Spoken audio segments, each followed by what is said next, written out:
மொழி, இனம், தாயகம் மூன்றும் அயலாரால் பல நூறாண்டுகளாக ஆக்கிரமிக்கப்பட்டு இன்னும் அவர்களுடைய ஆதிக்கத்தின் கீழ்தான் துன்புறுகிறோம்.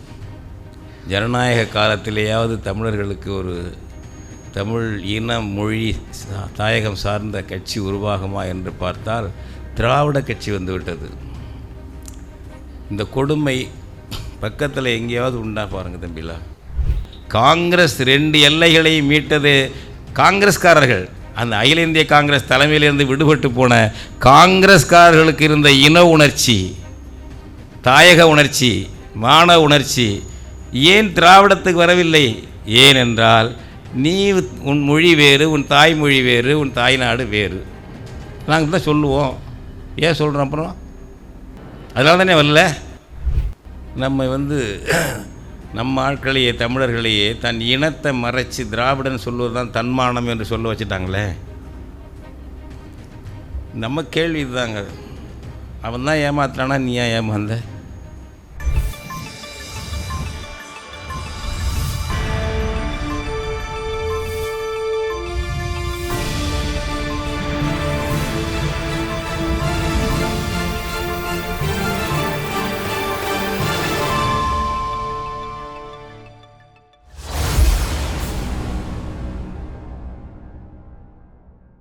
ஐயா மணியரசன் அவர்களை பார்க்கிற போது அவர் ஏதோ ஒரு சாந்தமான ஆளு, அவருக்கு கோபமே வராது அப்படிங்கிற மாதிரி ஒரு தோற்றம் நமக்கு இருக்கும். ஒரு தடவை அவர் இளைஞராக இருக்கும்போது தஞ்சாவூரில் ஒரு நாடக நிகழ்ச்சி ஒருங்கிணைச்சிருக்காங்க. அந்த நாடக நிகழ்ச்சிக்கு அப்போ இசையமைப்பாளராக அறிமுகமாகி மிகப்பெரிய அளவில் வெற்றியடைந்திருக்கிற இளையராஜா அவர்கள் அந்த நிகழ்வில் பங்கேற்பதாக இருந்திருக்கு. 5 நாள் நிகழ்ச்சி, 5வது நாள் நிறைவு விழாவில் இளையராஜா அவர்கள் பங்கேற்பதாக அறிவிப்பு. அந்த நிகழ்ச்சிக்கு இலவச அனுமதி கிடையாது, டிக்கெட் முறை. டிக்கெட் வாங்கிட்டு தான் உள்ள அரங்கத்துக்குள்ளே வர முடியும் அப்படின்னு அதற்கான ஒழுங்கு செய்திருக்கிறார்கள். ஐயா கு சின்னப்ப பாரதி அவர்கள் இளையராஜா அவர்கள்ட்ட பேசி தேதி வாங்கியிருக்காரு. ஆனால் இளையராஜா அவர்கள் அந்த நிகழ்வுக்கு வரவில்லை. இளையராஜா அவர்கள் அன்னைக்கு அன்னக்கிளி படத்தில் பெரிய வெற்றியடைந்து இருக்கிறதுனாலையும், இந்த ஓரம்போ ஓரம்போ என்கிற பாடல் மிகப்பெரிய வெற்றியடைந்த இருந்ததுனாலையும் கூட்டம் கட்டுப்படுத்த முடியாத அளவுக்கு கூட்டம் டிக்கெட் வாங்கிட்டு உள்ளே வந்துட்டாங்க. இளையராஜா வரலை அப்படின்னு கொஞ்சம் கொஞ்சமாக தாமதமாக ஆக பெரிய கலவரம் உருவாகிற சூழல் உருவாகுது. நிகழ்ச்சியை பொறுப்பேற்று நடத்தி கொண்டிருக்கிற இளைஞர் நம்முடைய ஐயா பே மணியரசன் அவர் என்ன பண்ணுறாரு, பக்கத்தில் இருக்க விறகு கடையில் போய் ஒரு லாரி ஊட்டுக்கட்டையெல்லாம் கொண்டு வந்து சுற்றியும் போட்டு வச்சுட்டு தம்பிகளெல்லாம் கூப்பிட்டு ஆளுக்கு ஒரு கட்டையோட தயாராக இருங்கன்னு சொல்லிட்டு மேடையில் ஏறி அவர் சொல்கிறாரு, இளையராஜா அவர்கள் வருவதாக உறுதி கொடுத்தார். அதை நம்பி நாங்கள் இதில் போட்டோம்.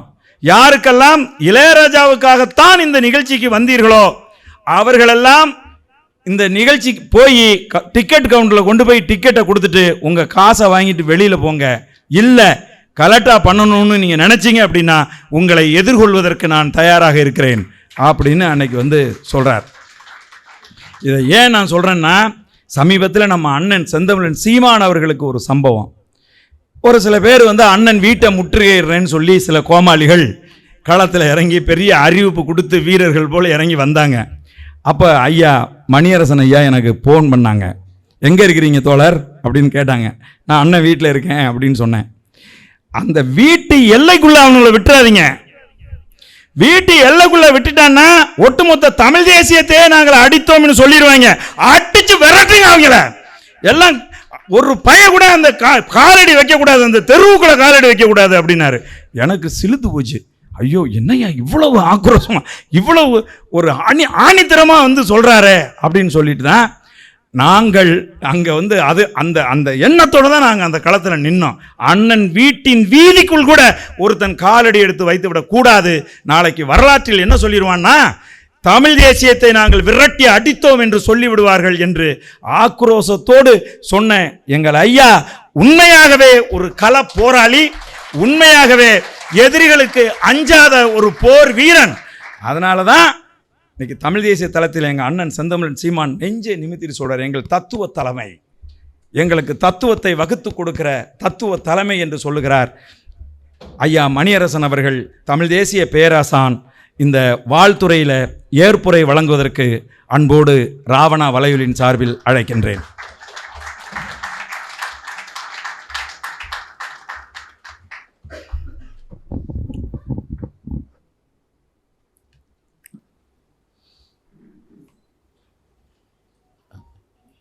என்ன பேசுவதென்று எனக்கு புரியவில்லை. இது போன்ற ஒரு நிகழ்வை ஏகலைவன் அவர்களும் களஞ்சியம் அவர்களும் கலந்து பேசி செய்திருப்பார்கள் என்று நான் எண்ணவில்லை.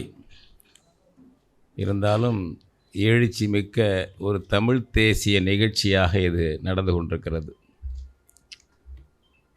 இங்கே நம்முடைய செந்தமிழன் சீமான் அவர்கள் பன்முக ஆற்றலோடு பன்முக வினாக்களுக்கு விடையளிக்கின்ற சிறப்போடு எழுச்சி உரை ஆற்றியிருக்கிறார்கள். நம்முடைய தமிழ் தேசிய பேரியக்கத்தின் பொதுச் செயலாளர் அன்பு தோழர் கி வெங்கட்ராமன் அவர்கள் வாழ்த்துக்களையும் வரலாற்றின் சில செய்திகளையும் இன்றைக்கான இலக்குகளையும் சுட்டிக்காட்டி இங்கே உரையாற்றியிருக்கிறார்கள். ஒரு பெருந்தன்மைக்கும் கருத்து ஜனநாயகத்துக்கும்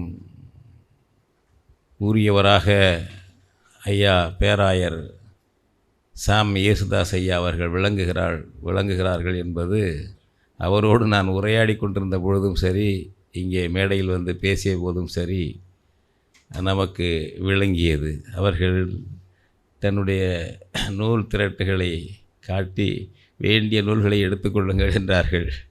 எடுத்துக்கொண்டிருக்கிறேன். அப்படி ஐயா சாமி இயேசுதாஸ் அவர்களுக்கும் அதுபோல் நம்முடைய பாவலர்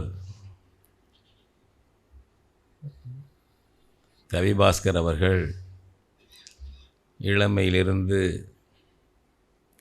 தொடர்ந்து இந்த தமிழ் தேசிய கருத்தோடு எங்களோடு பயணித்து கலை படைப்புகளை, கவிதை படைப்புகளை, வடிவமைப்புகளை, பல்வேறு பணிகளை செய்து வரக்கூடியவர். திரைத்துறையிலும் இப்பொழுது அடியெடுத்து வைத்திருக்கிறார். அதில் வெல்ல வேண்டும் என்று வாழ்த்துகிறேன்.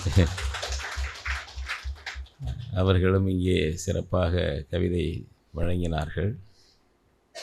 அதுபோல் காவிய புலவரை பாராட்டுகிறோம். ஓவிய புலவராக பாரதி ராஜா அவர்கள் அருமையான ஓவியத்தை ஒரு கலை நுணுக்கம் மட்டும் இல்லாமல் அதில் ஒரு செய்தி சொல்லக்கூடிய வடிவங்களோடு, உணர்ச்சிகளை வெளிப்படுத்தக்கூடிய வண்ணங்களோடு, இழைகளோடு இந்த ஓவியங்களை தீட்டியிருக்கிறார்கள். அவர்களுக்கு நெஞ்சு நிறைந்த பாராட்டுக்களை தெரிவித்துக் கொள்கிறேன். அதுபோல் இந்த நிகழ்ச்சியை இங்கே தொகுத்து நெறிப்படுத்தி கொண்டிருக்கக்கூடிய நம்முடைய இயக்குனர் களஞ்சியம் அவர்கள் என்னை பாராட்டுவதற்கு தனியே ஒரு களஞ்சியமே வைத்திருக்கிறார். அவ்வளவு வேண்டியதில்லை என்பதுதான் என்னுடைய பணிவான வேண்டுகோள். ஆற்றல் மிக்கவர். அந்த திரைத்துறை நுட்பங்கள் ஒரு நிகழ்விலே வந்து தஞ்சாவூரில் பேசினார். அப்பொழுதுதான் அந்த திரைத்துறை நுட்பங்கள் எவ்வளவு கைவிலே அவர் வைத்திருக்கிறார், அதை அது மாஸ்டர் பண்ணி தான் படம் எடுக்கிறார் என்பது தெரிய வந்தது. வகுப்புகள் நடத்துங்கள் தோழரே என்று நான் சொன்னேன். இளைஞர்களுக்கு இந்த திரைப்படம் எப்படி எடுக்கிறது, என்னென்ன என்பதெல்லாம் நல்ல வகுப்பு நடத்தலாம். அப்படிப்பட்ட ஆற்றல் உள்ள இயக்குனர் களஞ்சியம் அவர்கள் இந்த நிகழ்ச்சியை தொகுத்து வழங்கியிருக்கிறார்கள். அதுபோல் இங்கே நாம் தமிழர் தம்பிகள் பொறுப்பாளர்கள் இந்த நிகழ்ச்சிக்கு அக்கறையோடு ஏற்பாடு செய்து உழைத்து, இங்கே தம்பி ராகவேந்திரன் பெயரை சொன்னார்கள், மற்றும் பொறுப்பாளர்கள் எல்லாம் இந்த பகுதியின் பொறுப்பாளராகவும் வேட்பாளராகக்கூடிய மருத்துவர் கார்த்திகை செல்வன், மற்ற தம்பிகள், நண்பர்கள், தங்கைகள், இப்படி இன்னும் நான் சொல்லப்போனால் பேரன்கள் பேத்திகள் என்று சொல்ல வேண்டும். அப்படிப்பட்ட பிள்ளைகளெல்லாம் உழைத்து இந்த நிகழ்ச்சியை ஏற்பாடு செய்து சிறப்பாக நடத்தி கொண்டிருக்கிறீர்கள். இதற்கெல்லாம் மூல தூண்டுதலாக ஏக இறைவனைப் போல் ஏகலைவன் இருக்கிறார். இதை செய்தியை வெளிப்படுத்தாமலே மாணவர்களுடைய நேர்காணல் இதுபோல் ஐயா மணியரசன் வந்து உட்கார வேண்டும். மாணவர்கள் ஒவ்வொருவரும் ஒரு கேள்வி கேட்பார்கள். மாணவர்கள் அதற்கு விடை சொல்ல வேண்டும். இதுதான் அவர் சொன்னதாக என்னிடம் சொன்னாங்க. நேற்று பார்த்தால் அவரோடு அந்தரங்கத்தில் நம்ம அருணபாரதி வெற்றி தமிழன் எல்லாம் இருந்து எங்களுக்கும் இப்போ தான் தெரியும். நேற்று தான் சொல்லுகிறார்கள். நேற்று அவர் முகநூலில் இணையதளத்தில் போட்டுட்டார் சுவரொட்டி. தஞ்சாவூர்லேருந்து ஒரு தம்பி பார்த்துட்டு பிரமாதமாக இருக்குது, நீங்கள் அந்த இது துண்டறிக்கையோட நிகழ்ச்சி துண்டறிக்கை அருமையாக இருக்குது, உங்கள் படமும் அண்ணன் சீமான் படமும் ரொம்ப நல்லா இருக்குது, நம்ம தஞ்சாவூர் மாநாட்டை தான் பார்த்து சொல்கிறாரு, மாநாட்டு நிகழ்ச்சி எது இப்போ சொல்கிறாரா என்னடா நினைக்கிறேன். அப்புறம் தான் தெரியும் இந்த நிகழ்ச்சி அதெல்லாம் வந்துருச்சு, முகநூலில் வந்துருச்சுன்ட்டு. எனக்கு தெரியாது, உண்மையில் தெரியாது. இந்த நிகழ்ச்சி சொல்லவே இல்லை யாரும். நேற்று தான் சொன்னார்கள். அதை வெளியே தெரிஞ்சால் ஒத்துக்க மாட்டேன்னு சொல்கிறதுக்காக அவ்வளவு ரகசியமாக வைத்திருந்து இந்த ஏகலைவனுடைய கலை அது. அதை இந்த நிகழ்ச்சியை செய்திருக்கிறார்கள். அனைவருக்கும் நெஞ்சு நிறைந்த பாராட்டுக்கள். எனக்கு தெரிவித்த வாழ்த்துக்கள் பாராட்டுக்கள் எல்லாம் தமிழ்த்தாய்க்கே காணிக்கை.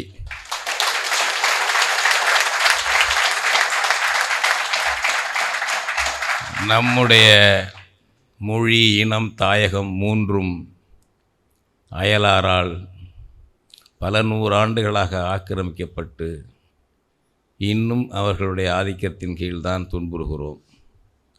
நம்முடைய சோழனும் நம்முடைய பாண்டியனும் ஒருவனுக்கு ஒருவன் அடித்து கொண்டு அழிந்த பிறகு அயலான் வந்து புகுந்தான்.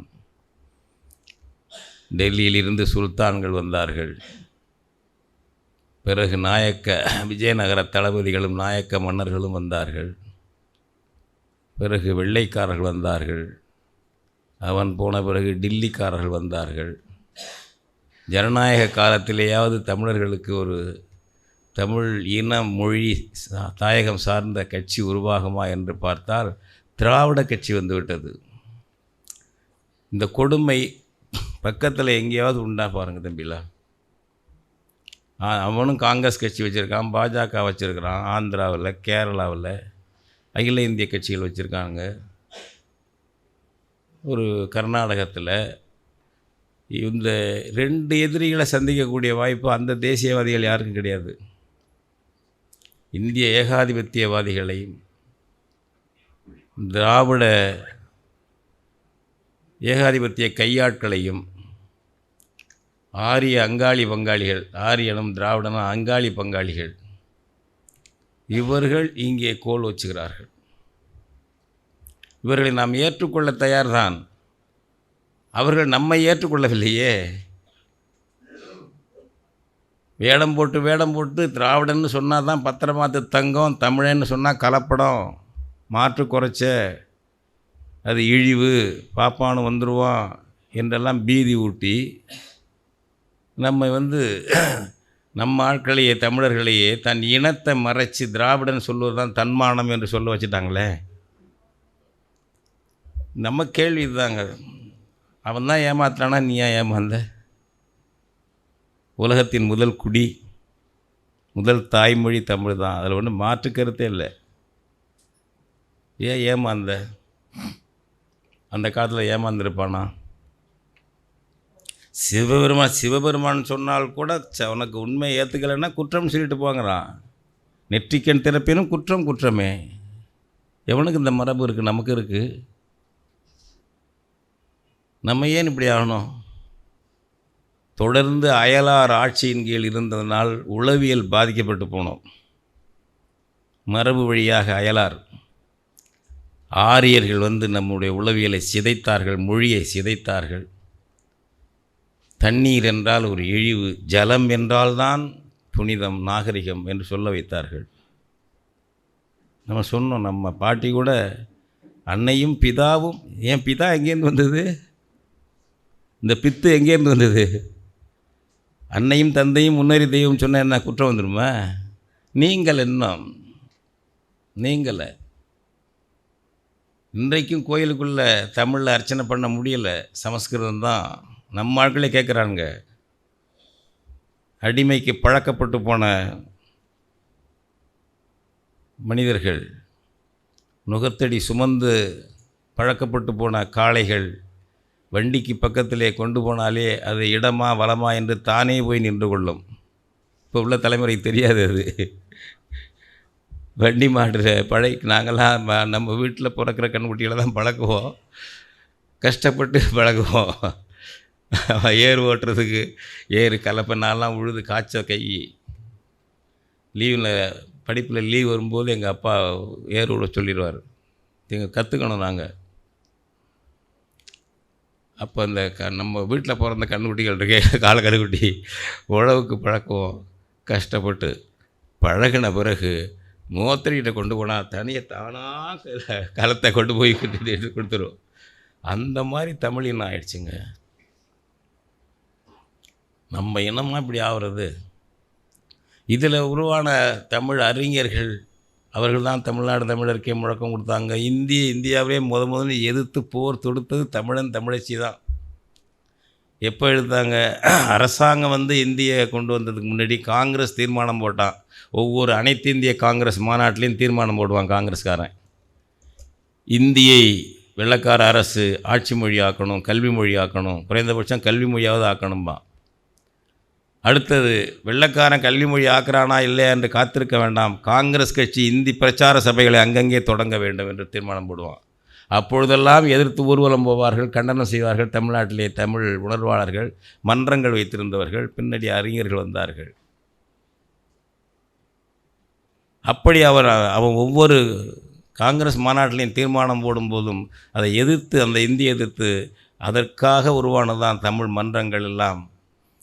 அதுதான் காங்கிரஸ். அந்த காந்தி தான் இங்கே 1919ஆம் ஆண்டு சென்னையில் உள்ள தென்னிந்திய இந்தி பிரச்சார சபையை திறந்து வச்சவர். ஞாபகம் வச்சுக்கோங்க. நம்ம அவர் மற்ற சில செய்திகளுக்கு மதிக்கணும், அது வேறு. இந்தி பிரச்சார சபையை திறந்து வைத்தவர் காந்தி. அது இவர்கள் ஆட்சியை பிடிச்சி தான் என்பதில்லை.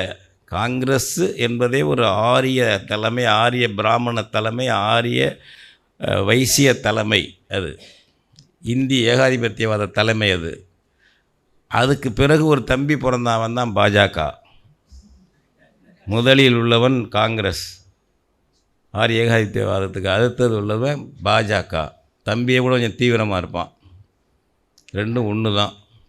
இப்படிப்பட்ட இவர்களை எதிர்ப்பதாக பேர் பண்ணி வந்தது தான் இங்கே திராவிடம். இங்கே சூழ்ச்சியை பாருங்கள். நம்ம தமிழ் அறிஞர்கள் மாநாடு போடுறாங்க, பேசுகிறாங்க. அதில் ஈவேரா 2வது மாநாட்டில் திருச்சியில் கலந்துக்கிறார். இந்திய எதிர்ப்பு மாநாட்டில் 2வது மாநாட்டில். முன்னாடியே தமிழ்நாடு தமிழருக்கே முழக்கம் கொடுத்து விட்டார்கள். அதுலேருந்து அவர் எடுத்துக்கிறாரு. அப்படியே 39லேருந்து திராவிட நாடு திராவிடருக்கு போயிடுறாரு. நீதி கட்சி அவற்றை ஒப்படைச்சிட்டு போயிட்டாங்க. அவங்க அண்ணன் தம்பி பங்காளியில் ஒப்படைச்சிட்டு போயிட்டாங்க. பொப்பிலி அரசரெல்லாம் ஈவேராக்கிட்ட. அப்போ இந்த தமிழ் பயல்களுக்கு தமிழன் கெமிழன்னு பெருமை பேசுகிறாங்க. நம்மளும் பேசுவாங்கல்ல, இயல்பா எல்லோரும் தான் பேசுவான். இதை எப்படா ஒழிச்சு கட்டுறதுன்னு சிந்திச்சு சூழ்ச்சி பண்ணி, தமிழன் என்றால் பாப்பானும் வந்துடுவான், எனவே தமிழன்னு சொல்லாத திராவிடன்னு சொல்லுவோம். அதுதான் தெலுங்கன், கன்னடம், மலையாளி எல்லாத்தையும் இணைச்சி போயிருது. ஏன் எல்லாத்தையும் இணைக்கணும்? நம்மளுடைய இணைக்கணும். அதுதான் மானமுள்ள சொல்லு. தமிழ் என்பது மானங்கெட்ட சொல்லுங்கிறத கொண்டு வந்துட்டாங்கய்யா. அதை ஏற்றிக்கிட்டு லட்சக்கணக்கான ஆட்கள் நம்ம ஆளுக்கு சேர்ந்தாங்க. இல்லை, இப்போ நாங்கள் படிக்கும்போதே நான்லாம் திமுகவில் உலகத்தமிழ் கழகம் பிறகு வந்தேன். இருந்தாலும் அரசியலில் திமுகவில் இருந்தோம். அது என்ன காங்கிரஸ் எதிர்ப்பு, இந்தி எதிர்ப்பு, இந்த காரணங்கள் தான். தெரியாது, எங்களுக்கெல்லாம் விவரம் தெரியாது. சொல்லணும்ல. நம்ம ஆளுங்க இந்த கருத்து உள்ளவர்களெல்லாம் போய் காங்கிரஸில் இருந்துக்கிட்டு மாப்போசி தமிழ் தேசியம் பேசினார். இப்போ அவரெல்லாம் இல்லை என்றால் திருத்தணி கூட இன்றைக்கி நமக்கு இருக்காது. அது உண்மைதான். அதுக்காக நம்ம போற்றுவோமா? ஆனால் காங்கிரஸுக்குள் இருந்து கொண்டு தமிழரசு கழகம் ஒரு பண்பாட்டு கழகமாக வச்சுக்கிட்டு இருந்தார். கல்தா கொடுத்து வெளியேற்றினார் காமராஜர். அதுக்கப்புறம் தான் தனி கட்சி ஒரு தனி கட்சி ஆச்சு அது தமிழரசு கழகம் என்பது.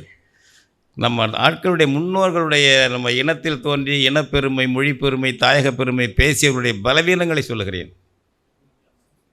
மிகச்சரியாக ஆதித்தனார் நாம் தமிழர் என்று பேர் வச்சு இயக்கம் நடத்தினார். தமிழ்நாடு விடுதலையை கொள்கையை அறிவித்தார்.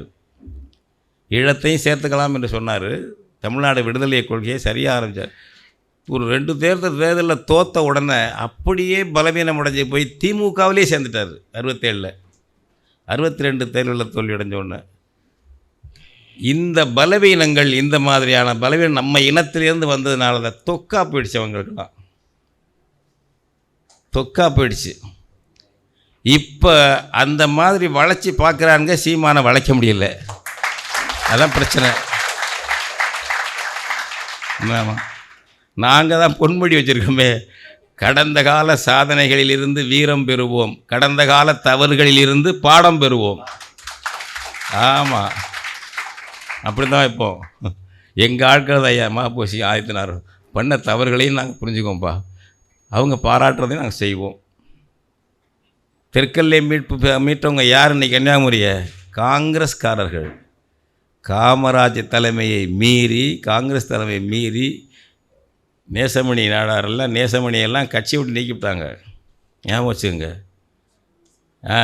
காமராஜ் தான் நீக்கினார். ஏன்? அகில இந்திய காங்கிரஸுக்கு முரணாக இருக்கு. அவர் கன்னியாகுமரியை கேரளாவில் சேர்க்கக்கூடாது, திருவிதாங்கூர் சமஸ்தானத்துலேருந்து பிரித்து தமிழ்நாட்டோட சேர்க்கணும், எங்கள் தாய் தமிழ்நாட்டோட சேரணுங்கிறாங்க. நீக்கினா நீக்கிட்டு போ. பிஎஸ் மணி பெரிய ஆள், ஆனால் காங்கிரஸ்காரங்க நீக்கிட்டாங்க. நீக்கினா நீக்கிட்டு போ. திருவிதாங்கூர் தமிழ்நாடு காங்கிரஸ் என்று வைத்துக்கொண்டு போராடினார்கள் அவர்கள். நேசமணி, பிஎஸ் மணி, குஞ்சன் நாடார், இப்படி எவ்வளோ பேர், 11 பேரை சுட்டு கொண்டான். பட்டந்தானு பிள்ளை கேரளாவில் அந்த முதலமைச்சர் இருந்தவன் வெறியன்.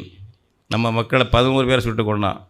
குஞ்சன் நாடார் முன்முயற்சியில் நடந்த ஒரு பேரணியில் புகுந்து 52 தேர்தல் வருகிறது.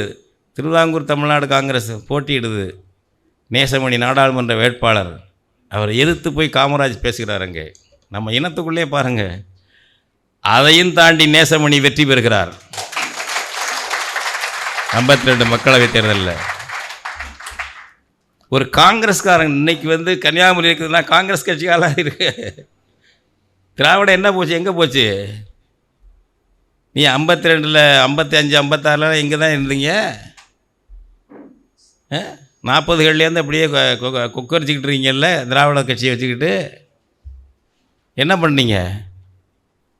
வடக்கல்லையில் என்ன நீங்கள் போய் பங்கெடுத்தீங்களா? அங்கே உள்ள திமுக ஒரு முஸ்லீம் பெரியவர் ஐயா இறந்துட்டார். அவரோட சந்திச்சு நான் பேசியிருக்கேன். அவர் பங்கெடுத்துக்கிட்டு சிறைக்கு போனார் வடக்கல்லையில். திமுக கட்சி முழுமையாக இறக்கலை. தெற்க அப்படி தான். நம்ம ஐயா ஜீவானந்தம் ஊர் அங்கே தான் இருக்குது கன்னியாகுமரியில். அங்கே உள்ள கம்யூனிஸ்ட் ஈடுபடுறாங்க. தமிழ்நாடு அளவில் கம்யூனிஸ்ட் இதில் பெரிய போராட்டத்தில் கலந்துக்கல. காங்கிரஸ் 2 எல்லைகளையும் மீட்டது காங்கிரஸ்காரர்கள். அந்த அகில இந்திய காங்கிரஸ் தலைமையிலிருந்து விடுபட்டு போன காங்கிரஸ்காரர்களுக்கு இருந்த இன உணர்ச்சி, தாயக உணர்ச்சி, மான உணர்ச்சி ஏன் திராவிடத்துக்கு வரவில்லை? ஏனென்றால் நீ உன் மொழி வேறு, உன் தாய்மொழி வேறு, உன் தாய்நாடு வேறு. நாங்கள் தான் சொல்லுவோம். ஏன் சொல்கிறோம்? அப்புறம் அதனால தானே வரல. எங்கள் காங்கிரஸ்காரருக்கு நேசமணிக்கு ஏன் வருது? அவர் தாய்மொழி இது, அவருடைய தாயகம் இது, அந்த உணர்வு வருது. அப்படி இதெல்லாம் செய்தவர்கள் பாராட்டுகிறோம். அதே வேளை நமக்கான ஒரு தமிழ் இனம் சார்ந்த அரசியலை முன்னெடுக்காமல் அதை அப்படியே காங்கிரஸுக்கிட்ட திராவிட கட்சிகள்கிட்ட விட்டுட்டு போயிட்டாங்க. நம்மவர்கள் சரியாக ஆதரிக்கவில்லை என்று விமர்சனம் பண்ணலாம். அவரை எப்படி ஆதரிக்க வைக்கணுங்கிறதான் தலைவனுடைய பொறுப்பே தவிர, அமைப்பினுடைய பொறுப்பே தவிர, அவன் சரியாக என்னை புரிந்து கொள்ளவில்லை என்று சொல்வது தலைமை கழகல்ல. புரிய வைப்பதும் அவன் புரிந்து கொள்ளும்படி பேசுவதும் புரிய வைக்க வேண்டியதும் தலைமை தாங்கியவனுடைய வேலை. அலைகளை கட்டுப்படுத்தி களத்தை முன்னேற்றி செல்ல வேண்டியது மாலுமியின் கடமையை தவிர, காற்று எனக்கு சாதகமாக வீசவில்லை என்றால் அவன் மாலுமி இல்லை. எனவே இப்பொழுது வந்திருக்கிறது தமிழ் தேசியம். ஒன்றும் இல்லை, தோழர் வெங்கட்ராமன் அவர்கள் எங்களுடைய பொதுச்செயலாளர் சொன்னார், பட்டி தொட்டி எல்லாம் கிராமமெல்லாம் பரவியது என்றால் செந்தமிழன் சீமான் அவருடைய தம்பிகள் நீங்கள் எடுத்த முயற்சி தான். ஒரு படித்தவர்கள், விவரம் தெரிந்தவர்கள், அந்த மாதிரி உள்ள ஒரு மட்டத்தில் மட்டும் இருந்த ஒரு தமிழ் தேசிய, ஒரு பகுதியில் இருந்த தமிழ் தேசியத்தை ஒரு மக்கள் முழக்கமாக கொண்டு போயிருப்பது நாம் தமிழர் கட்சி. அதில் ஒன்றும் மாற்றுக்கிறதே இல்லை. எங்களை பொறுத்தவரைக்கும் நாம் சொல்கிறோம், தேசியம் என்பது எல்லாருக்கும் உரியது தான். இப்போ இந்திய தேசியத்தில் வலதுசாரி இருப்பான், இடதுசாரி இருப்பான், பாஜக இருப்பான், கம்யூனிஸ்ட் இருப்பான், காங்கிரஸ் இருப்பார்கள், எல்லாரும் இருப்பாங்க. ஏன்னா இனம் என்ற அவன் கற்பனை இனம். இந்தியன் என்பது ஒரு இனம் கிடையாது, ஒரு கற்பனை இனத்துக்கே, வெள்ளைக்காரன் பேசிவிட்டின இனத்துக்கே அந்த மாதிரி இருக்கலாம்னா எங்களுடைய இயற்கையான இனத்துக்கு நீ வலதுசாரியாக இருக்கலாம், இடதுசாரியாக இருக்கலாம், நடுசாரியாக இருக்கலாம், தமிழ் சாரியாக இரு, தமிழ் தேசியராக இரு. உன் தேசியம் இதுதான். உனக்கு இந்திய தேசியமும் கிடையாது, திராவிட தேசியமும் கிடையாது. இந்திய அரசமைப்பு சட்டம் இந்திய தேசியத்தை இந்தியாவை தேசம் என்றே சொல்லவில்லை. கொஞ்சம் அப்போ வெட்கப்பட்டார்கள் சட்டத்தை இயற்றியவர்கள். ஏன்னா வெள்ளைக்காரன் அப்படி சொல்லலை.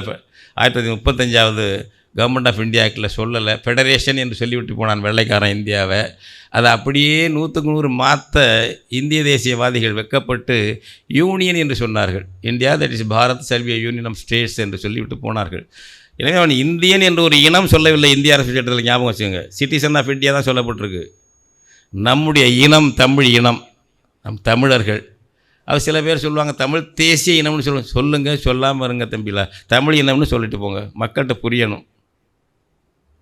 நான் சோஷியல் சயின்ஸ் படி சொல்கிறேன், தமிழ் தேசிய இனம் சொல்லுங்கள், நல்ல தப்பு இல்லை, மக்களுக்கு புரியணும். நம்ம இனம் தமிழ் இனம், மரபு இனம் வேறு, ரேஸுக்கும் நேஷனாலிட்டிக்கு வேறுபாடு இருக்குது. அந்த ஆய்வெல்லாம் நம்ம வச்சுக்குவோம் ஆய்வு அரங்குகளில். மக்களிடம் நம்ம இனம் தமிழ் தான், தமிழர் தான் நம்ம இனம் தமிழர்.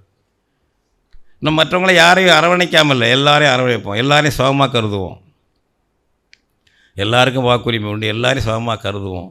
ஆனால் நீங்கள் தான் இங்கே அரசியல் கோலோச்ச வேண்டும், தமிழினத்திலே பிறந்தவர்கள் உங்களுக்கு ஜால்ரா போட வேண்டும் என்றால் அதற்கு வாய்ப்பில்லை. இனிமேல் அது இடம் கொடுக்கக்கூடாது, அதுக்கு இடம் கொடுக்கக்கூடாது.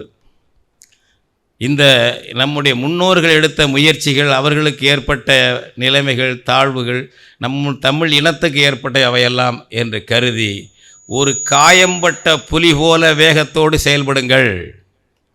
ஒவ்வொரு தமிழன் தமிழச்சியும் இந்த காலத்தை விட்டு ஏமாந்து விட்டு நாம் அவர்களுக்கு அயல் இனத்தின் ஆதிக்கத்துக்கு விட்டு போவது இந்திய ஏகாதிபத்திய வாதத்துக்கும் விடக்கூடாது, திராவிட வாதத்துக்கும் விடக்கூடாது. தமிழ் தேசியம்தான் எல்லா நிலையிலும் ஏற்க வேண்டும். அரசியல் அதிகாரத்தை ஏற்பதும் அரசியலில் நிற்பதும் தமிழ் தேசியம்தான் என்ற நிலைக்கு இந்த கட்டம் இருக்கிறது. வரலாறு இந்த வாய்ப்பை உங்களுக்கு வழங்கி இருக்கிறது. தமிழர்களுக்கு ஒரு 500-600 ஆண்டுகளாக இருந்த அடிமை சங்கிலியை அறுத்தெறியக்கூடிய வாய்ப்பை, தமிழ் இன மீட்சி, தமிழ் மொழி மீட்சி, தமிழக தாயக மீட்சி என்ற ஒரு வாய்ப்பை வரலாறு இந்த தலைமுறைக்கு வழங்கி இருக்கிறது. இந்த தலைமுறை இந்த இலக்கை எட்டி, இந்த லட்சியத்தை அடைந்து தமிழ் தேச உரிமைகளை மீட்டு வரலாற்றில் இடம்பெறுங்கள். உங்கள் வாரிசுகள், அடுத்தடுத்த வாரிசுகள் வாழ்த்துவார்கள். நாம் எந்த சால்ஜாப்பும் சொல்லி கடமையிலிருந்து தவறக்கூடாது. அப்படிப்பட்ட நீங்களெல்லாம் எடுக்கக்கூடிய அப்படிப்பட்ட பணிக்கு என்னாலான கருத்து பணி, களப்பணி நடமாடும் வரையிலும் தொடர்ந்து செய்வேன் என்று உறுதி கூறுகிறேன். தொடர்ந்து செய்வேன். மேலும் மேலும் தமிழ் தேசியத்துக்கு என்னை முழுமையாக ஒப்படைத்துக் கொள்வது என்பதுதான் உங்களுக்கெல்லாம் நான் சொல்லக்கூடிய நன்றி வார்த்தை, வேறு எதுவும் இல்லை. அப்படி நான் 77-78 என் மகனுக்கு செந்தமிழன் என்று பெயர் வைத்தேன். அந்த செந்தமிழன் சீமானாக இன்றைக்கு விளங்கி கொண்டிருக்கிறார். எங்கள் கட்சியிலே செந்தமிழன் என்று ஏன் பேர் வைக்க வேண்டும், வேறு வைத்தால் என்ன என்று கேட்டார்கள். சிபிஎம்மில் அப்போ இருக்கோம். இல்லை நல்ல பேர் தான், அவர்களுக்கு சொன்னேன். சிவப்பு தமிழன்னு வச்சுக்கோங்கய்யா, அதுவும் கம்யூனிஸ்ட் பேர் தானே. சிவப்பு தமிழன் என்று வைத்து கொண்டால் என்ன, அதனால் என்ன தப்பு இருக்குது அப்படின்னு வாதம் பண்ணி செந்தமிழன் என்ற பெயரை நான் சொல்லி கவிஞர் தணிகை செல்வன் தான் சூட்டினார். என் தங்கையின் திருமண விழாவிலே அந்த பெயரை என் மகனுக்கு சூட்டினார். அப்படி இன்றைக்கு செந்தமிழன் என்றால் உலகம் முழுக்க செந்தமிழன் பெயர் பேசப்படுகின்ற ஒரு நிலை எனக்கு மகிழ்ச்சி. செந்தமிழன் சீமான் பெயர் பேசப்படுகின்ற நிலை. நம்முடைய இளம் தம்பிகள் நம்பிக்கையோடு செயலாற்றுகிறீர்கள், நன்றாக செயல்படுங்கள். உங்கள் அனைவருக்கும் வாழ்த்துக்கள். நான் என்னை எதிர்பாராத வகையில் இந்த ஒரு சிறப்பை நீங்கள் செய்திருக்கிறீர்கள். இதுதான் தொடக்கத்திலே சொன்னது போல, இது அனைத்தும் தமிழ்த்தாய்க்கே என்று சொல்லி உங்கள் அனைவருக்கும் வாழ்த்து சொல்லி நன்றி கூறுகிறேன். வணக்கம்.